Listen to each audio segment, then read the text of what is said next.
Ей там за морями високі гори, Тумани повили, ой там за лісами широке поле, чорні галки крили. Ой там за лісами широке поле, чорні галки крили.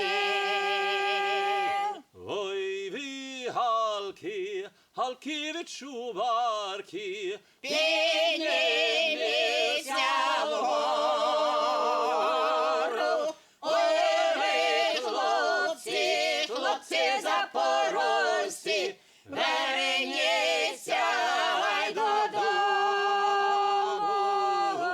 Ой ви хлопці, хлопці запорожці, верніться ай додому. ой раді ми угору піднять. This is Ukraine. As you can tell, a very farmable land. Ukraine has black earth. Actually, the soil is literally black, rich in minerals, very fertile lands, some of the most fertile land in the world.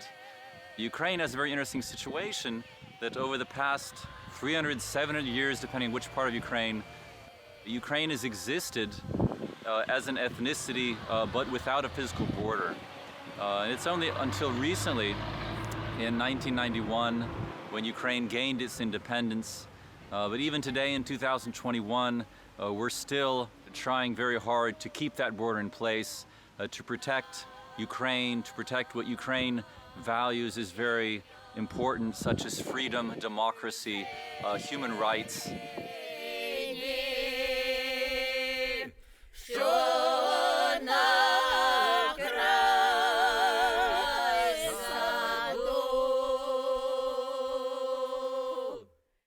Good day, добрий день. Мене звати Jurij Fedynskyj. I live in a very small Ukrainian village, about 2 hours east of Kyiv, the capital city in Ukraine. And although I was born, raised, and educated in the United States, in Raleigh, North Carolina, I've spent half my life in Ukraine, and specifically 12 years in the Ukrainian village, learning the Kobzar tradition. The Kobzari were blind musicians who would travel village to village, singing spiritual songs in eastern Ukraine. And my studies here deal with learning to sing the Poltava village folk style, learning to make instruments of the Kobzari such as the Kobza and the Bandura, and also to learn the Ukrainian Torban playing tradition. Not only do I make the instruments, but I learn how to authentically play the instruments so that I can effectively become personally a Kobzar and be able to spread Ukrainian culture and the Kobzar's word worldwide. So today we'll have a chance to investigate Ukrainian culture, take a look at the Ukrainian village in the Poltava region, visit my neighbors and do some polyphonic folk singing, do a little bit of folk dancing, talk a little bit about the history and the culture of Ukraine, which maybe you may already know. So I'm very pleased to meet you. Welcome to Кричківка. Осталися на одних курях. Ну, правда, собака ще, Джефрік і 4 коти. Оце таке в нас хазяйство.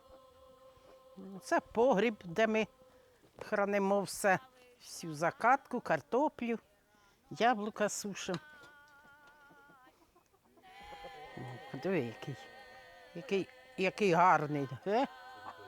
Ціпонька, ціпу.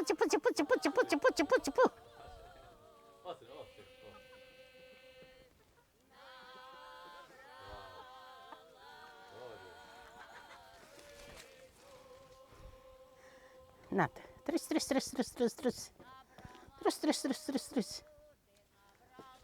Картопля. Що, підемо на грядки? Да? Тільки воска не фотографіруй сміття. Дивися, Аню, не впади.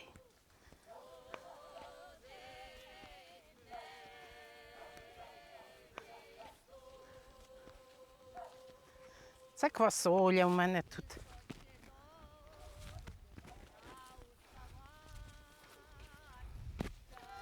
Та ну все, й капусточка, й помідорчики.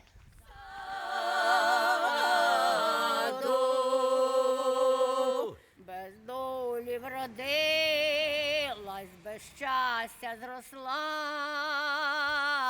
На чужої стороннику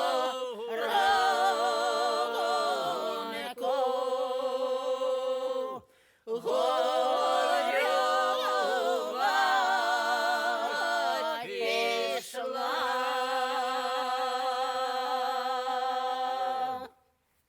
Many people the world over may have heard about Ukrainian culture through knowledge of one of many popular Ukrainian traditions, such as Ukrainian borscht, which is a vegetable soup usually made with red beets and potatoes, the Ukrainian pisanki, which are really colored Easter eggs, highly decorated using beeswax and dyes. Most have heard about the Cossacks, or in Ukraine the Kozaki, who were basically Ukrainian freedom fighters trained as a military units but voluntarily. We also have in Ukraine a very rich choral sacred music tradition, very interesting Ukrainian churches, usually with domes, sometimes gold-plated domes, and inside decorated with very rich, colorful frescoes, as well as religious paintings called icons. Many people have seen the Ukrainian embroidered shirts, the vyshyvanki, and especially today, it's even very popular in many fashion magazines such as Vogue, presenting the Ukrainian traditional embroidered shirt or blouse. Also in Ukraine we have a very interesting polyphonic vocal style called Bahatoholosya, some of which we'll have a chance today to listen to with my neighbors.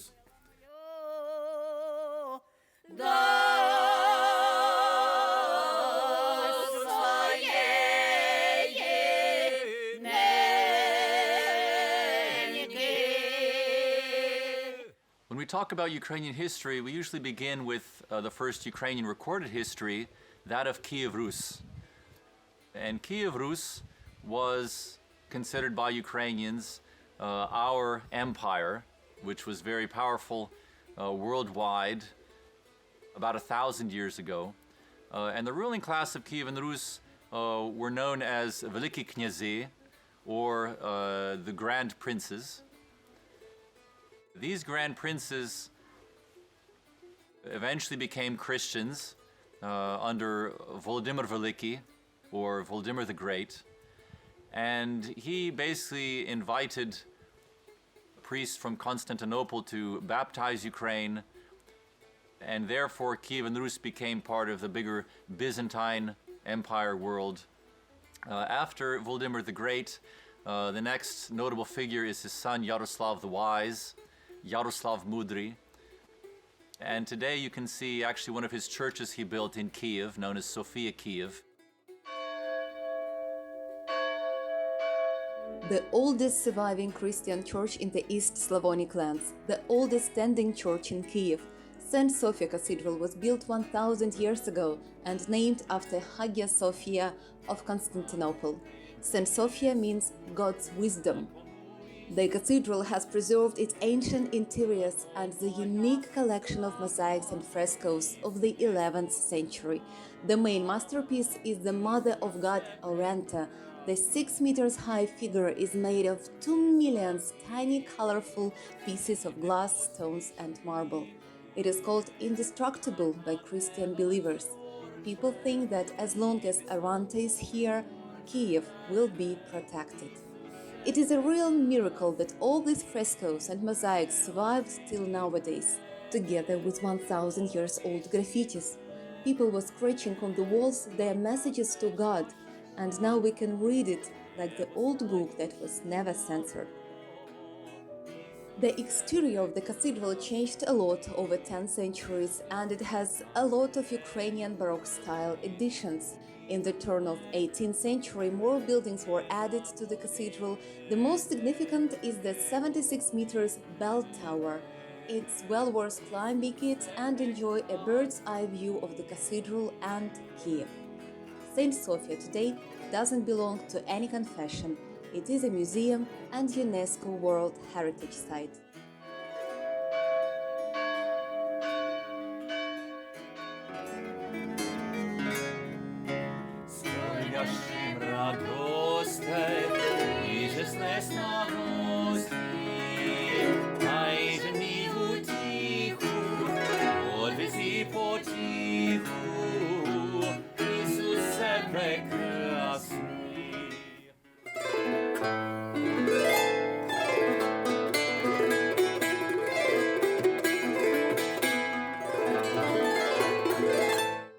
The Kobza has a very long history. From Middle Age, the instrument probably came to Ukraine through the East, through the Middle East, and changed over the years. At some point, the instrument started adding these treble strings. We imagine around 1700 or so, during the Baroque period. And once the treble strings were added, then we had the possibility to play the melody not just on the neck,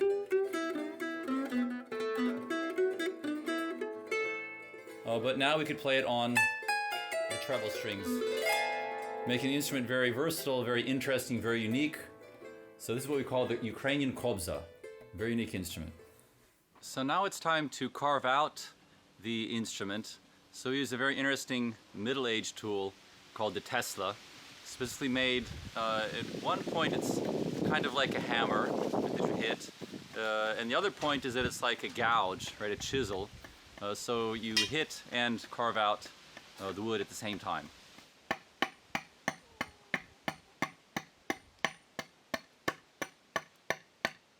First I'll play the Duma. The Duma is entitled Duma pro Khvedir bez ribnoho, or the Duma about Khvedir, the one without kin, the one without family.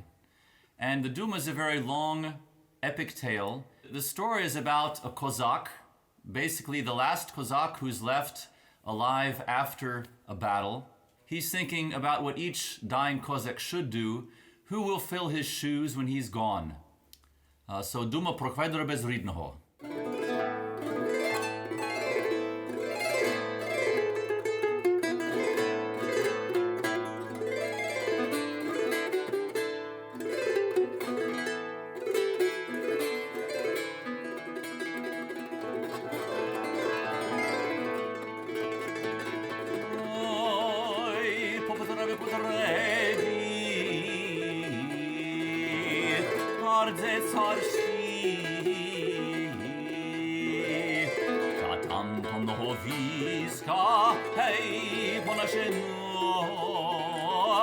Через мечу положено,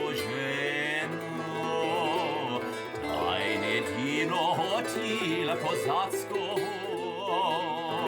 молодецького, живо не остановлено.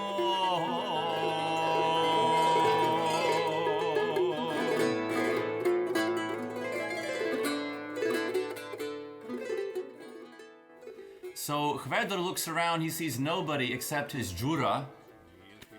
His name is Yorema. And he asks Jura, can you ride a horse?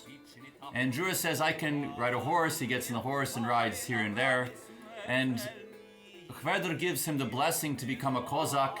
He gives him all his weapons, his horses, everything he has. Gives him the blessing to go to the Zaporozhian Sich, find the Cossacks, and train to become a Cossack himself. Jurij Fedynskyj does that, but when he gets to the Zaporozhian Sich, the Ottoman, or the general, says, Jurij Fedynskyj, these are not your things. You certainly killed your master. You're a thief, you're a criminal. Jurij says, I did not. I have come here to be a Cossack and will do my duty to my country and to God. So Jurij asks the Cossacks to go back to the field of battle to bury his master, Khvedir, give him a proper Cossack burial, dig him a grave with the swords, make him a big mound with a flag at the top. And the end of each Duma is a prayer, and this Duma ends asking for many, many years and many good years for those listening.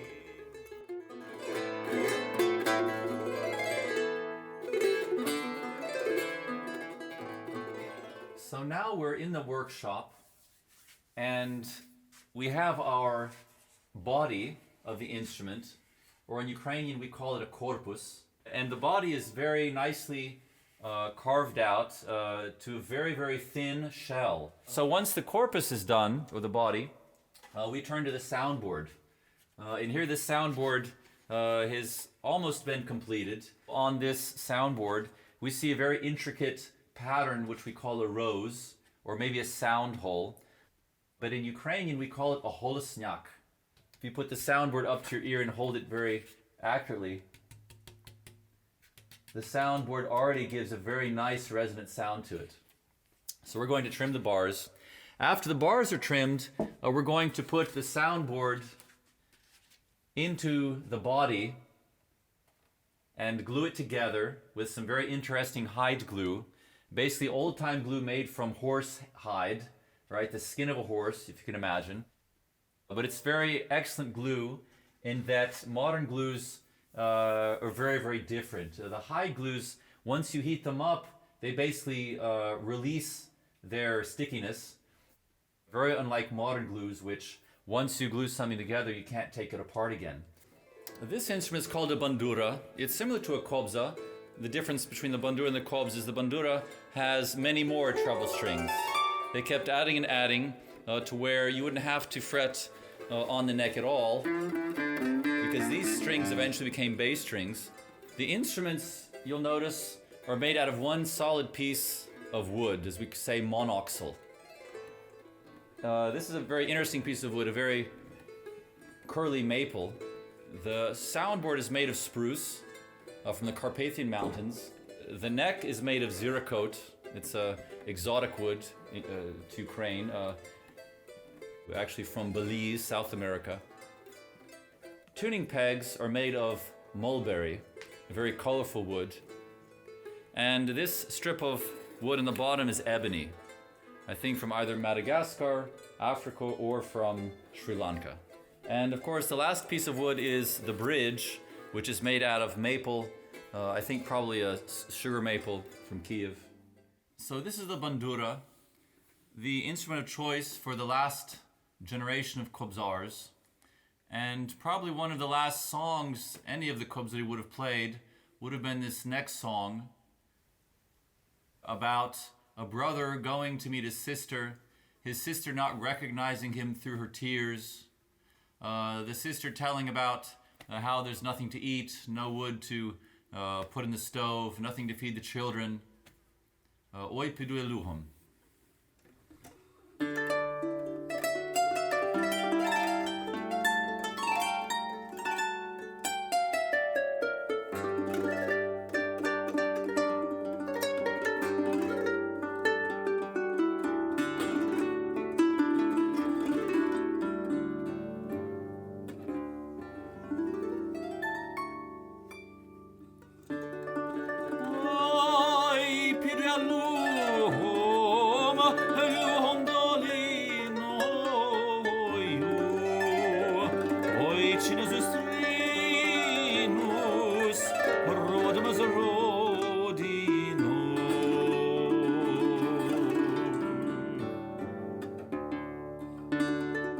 And then we'll add strings. The strings are made of nylon, although traditionally the strings would have been made of gut, which is basically the intestine of a sheep. It's a very disgusting process, to say the least. But even in the village, these were the materials which were accessible. Today, gut strings are the most expensive strings. Nylons are very, very cheap. And we actually use fishing line very often because it's the cheapest.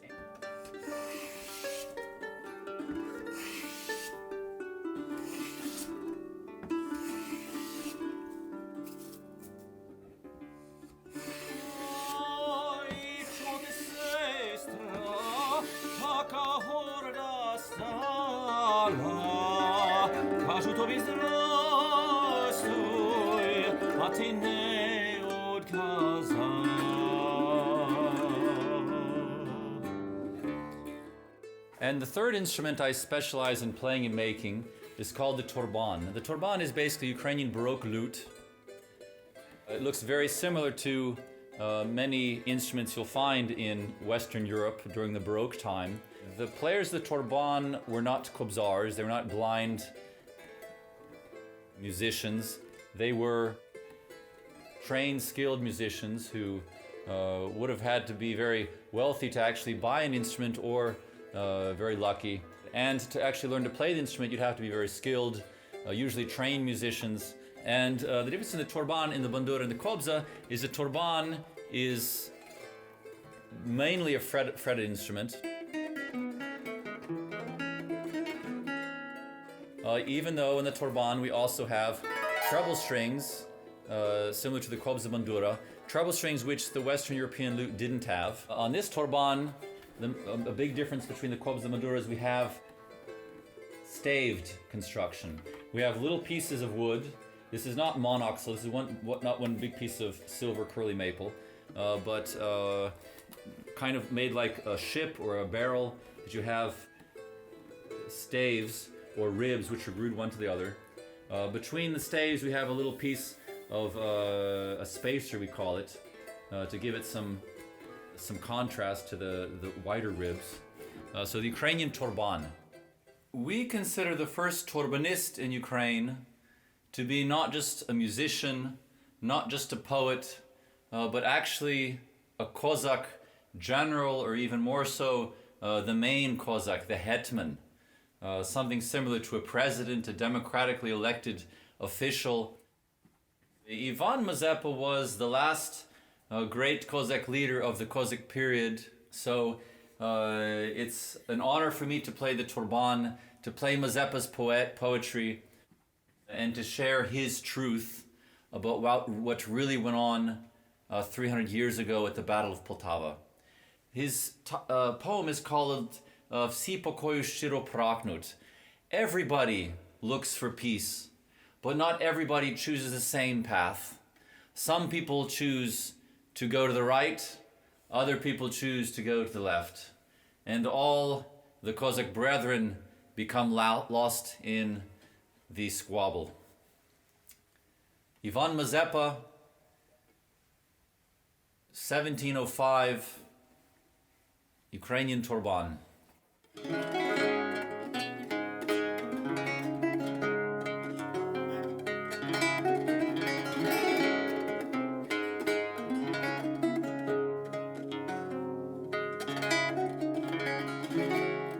Всі покою щиро прагнуть, а не в єдин ужас тягнуть. Той направо, той наліво, а все браття то діво.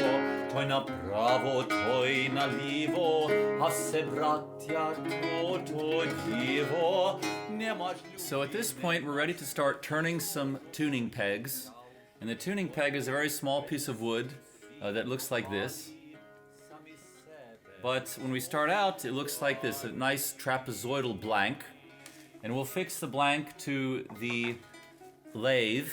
And with the riztsi, or the knives, we'll actually take off mass as a sculptor would make a sculpture. So we turn on the lathe, and the blank will rotate very quickly, and we'll cut in a round, symmetrical type of way.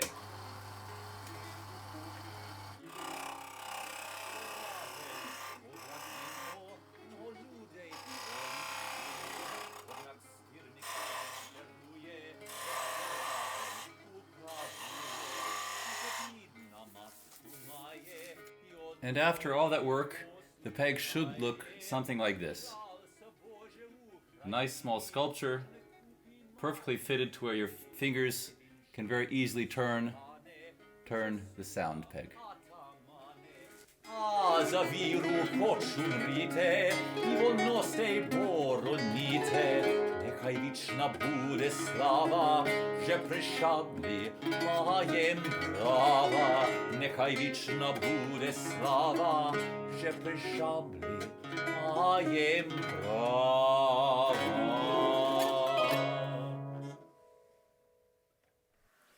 Ой, Теtyano, Теtyano, в тебе в хаті погано, як підмажу, підведу, в хаті буде до ладу, як підмажу, підведу, в хаті буде до ладу. Жаль мені на Тетяну, жаль мені на її, що не дала по вечері бідному сироті, що не дала по вечері бідному сироті, що не дала по вечері, та й не дала ложки, насипала черепок, сировочки трошки, насипала черепок, сировочки трошки. We moved to the Poltava region to have peace and quiet, a place where we can make instruments, a place where we have fruit trees, apples, plums, mulberries, a wonderful silver maple that just happens to be cut down on the interstate.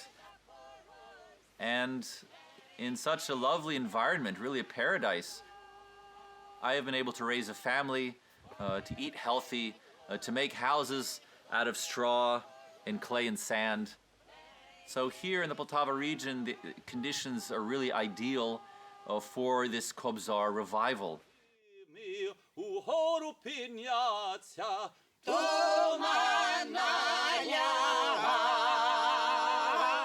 We have an excellent opportunity to listen to some excellent Poltava-style folk singing. And with me today is my neighbor, Pani Nadiya. She's been singing Krečkivka folklore her whole life.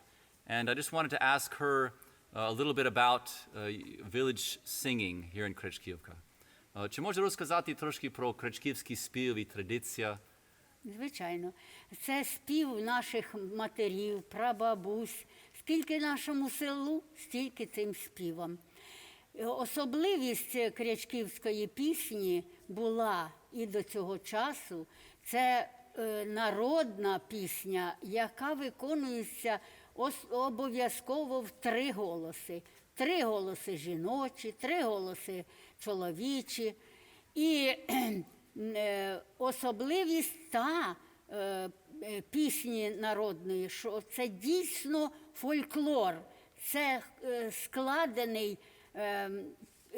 складена пісня тими, хто тут жив, хто жив у Крячківці. По інших селах ця пісня не повторюється. Ніде вона не повторюється по нашому Полтавщині. Дякую. І зараз я перекладаю. So Pani Nadiya says that basically the singing tradition was basically passed on, such as from mother to daughter. Basically, the Krečkivka style of singing is very unique, that there is many different voices, 3 voices for the women's parts, for the men's parts, 3 voices as well. And also that the repertoire in Krečkivka is specifically from Krečkivka. We don't hear these specific versions of the folk songs in any other villages in Ukraine. Гей, там за морями високі гори,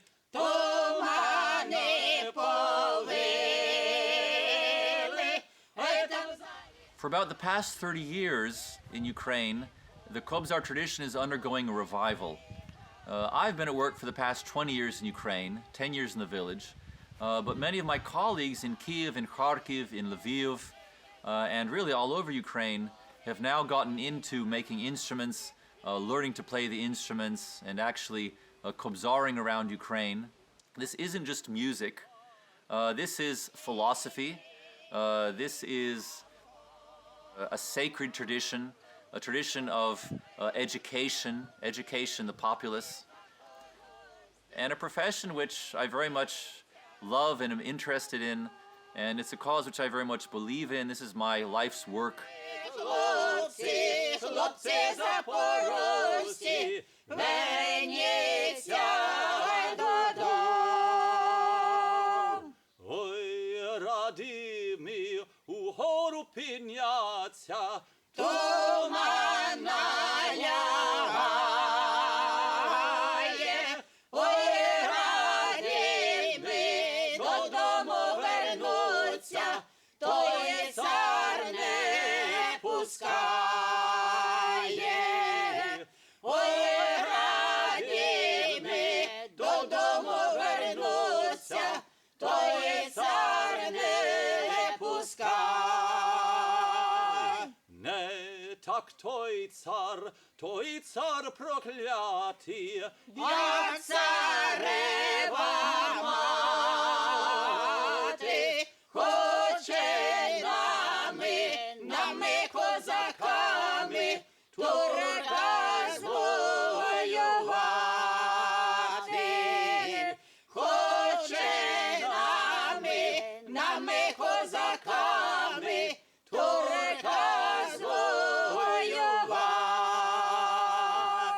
вона нами козаками, Турка не звоює, вона нами, нашими тілами, орлів нагодує. Вона нами, нашими тілами, орлів нагодує. вона нами козаками, Турка не звоює, вона нами, нашими кістками, Дунай загатує.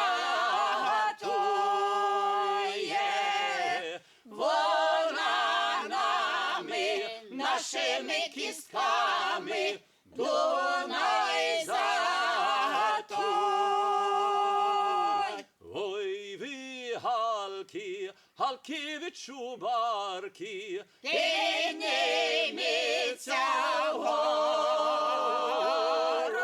ой ви хлопці, хлопці запорожці, верніться додому. Ой ви хлопці, хлопці запорожці, верніться